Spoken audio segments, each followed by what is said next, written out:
Hello and welcome back. We're here talking about political beliefs and behaviors, the nature and measurement of public opinion. In the last video, looking at the nature of public opinion, we talked about what public opinion is, as well as some perspectives of how public opinion is looked at in American democracy. We talked about the importance of majority rule, that elections are decided by the majority of individuals or a plurality of individuals that vote. We talked about as well the equality of opinions, that in some instances, minority opinions are taken into account when looking at particular policy issues.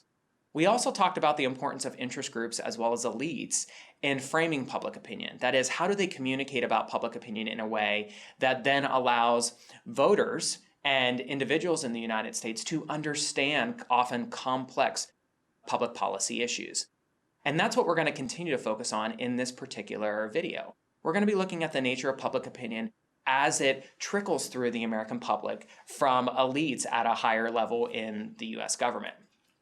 So when we think about the flow of opinions in a political system, we have what is called political elites at the top, as I've been talking with you about. These are what are known as opinion leaders. These are individuals who might have knowledge about a particular policy issue. So for example, issues of war and peace in the United States oftentimes are handled by members of the Department of Defense, as well as the State Department, the Justice Department. And the key thing to understand is these individuals, secretaries of state, secretaries of defense, as well as the individuals that work for them, these are political elites who have some knowledge that the public doesn't have about complex issues of war and peace in the United States. So when we think about how that would flow to the American public, what we have here is what is known as the two-step flow model of political communication. So Elihu Katz and Paul Lazarsfeld in 1955 came up with this model of understanding how does public opinion flow through the political process. And they came up with what is known as the two-step model. The two-step model here starts with this notion that you have mass media. You have individuals in the mass media, news outlets, news organizations, journalists who study and report on particular issues that might be affecting, for example, the American economy. Mass media will then send out those messages to elite members of the public. These are the opinion leaders. So this is characterized here by the four heads on the model that you're seeing. So these are the opinion leaders in the American public. These could be pundits. These could be members of Congress. These could be other political leaders. But the important thing is they get these messages and they distill them then for their particular networks.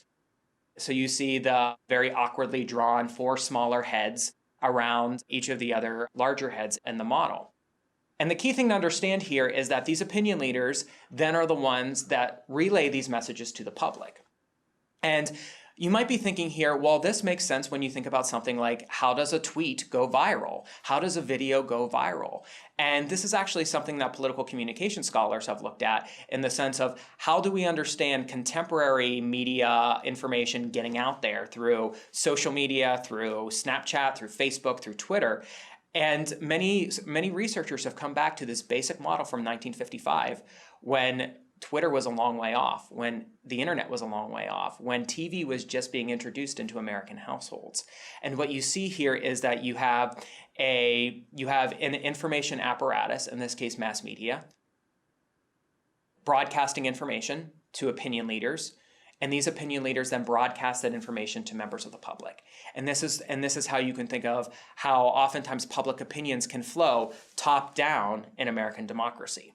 Now, this doesn't necessarily mean that opinions can't flow bottom up in American democracy. In fact, researchers have looked at social media and new communication technologies as ways for elected officials and those at the top of the power hierarchy in American government politics to understand opinions that might not necessarily be held by political elites, but might be held by members of the public. So what are these opinions that we encounter? If we're following political elites, if we're following our favorite pundit on Fox News or MSNBC, if we read, for example, Peggy Noonan's opinions in the Wall Street Journal every weekend, what types of opinions are we encountering? What types of opinions do we see in the political system?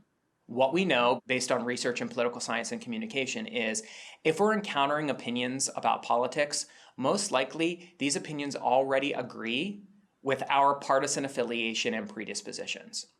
So why is this?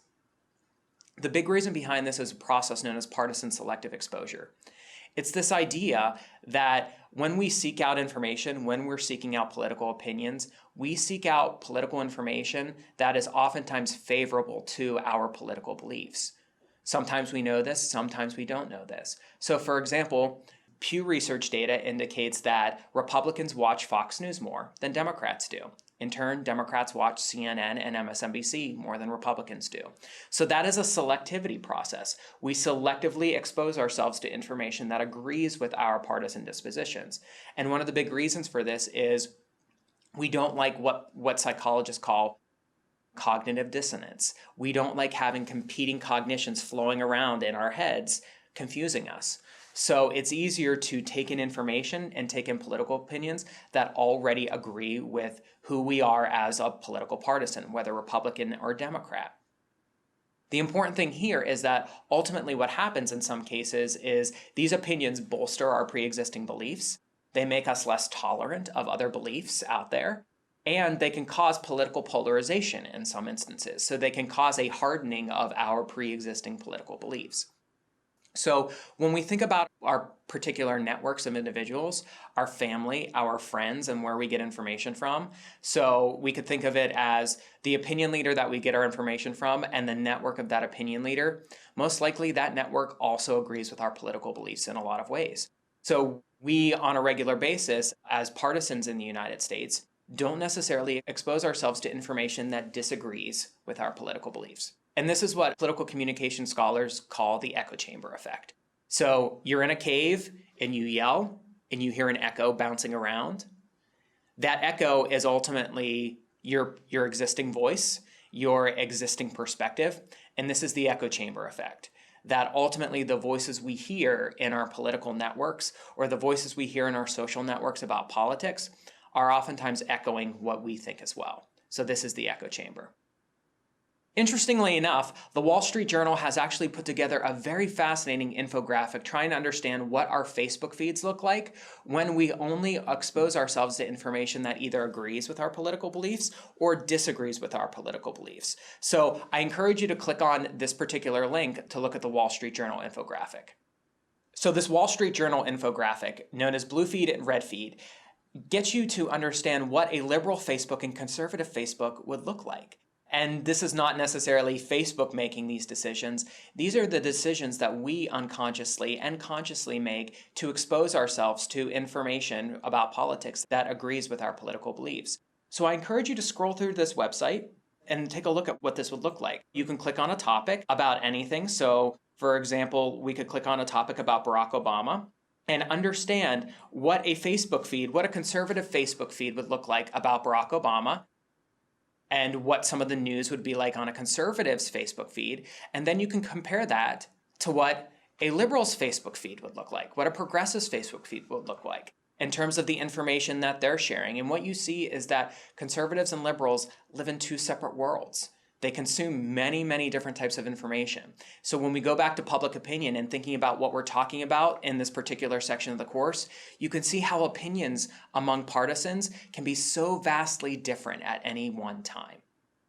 So I hope that Wall Street Journal infographic gives you a better idea of the nature of public opinion when we think about the importance of partisanship in American political life.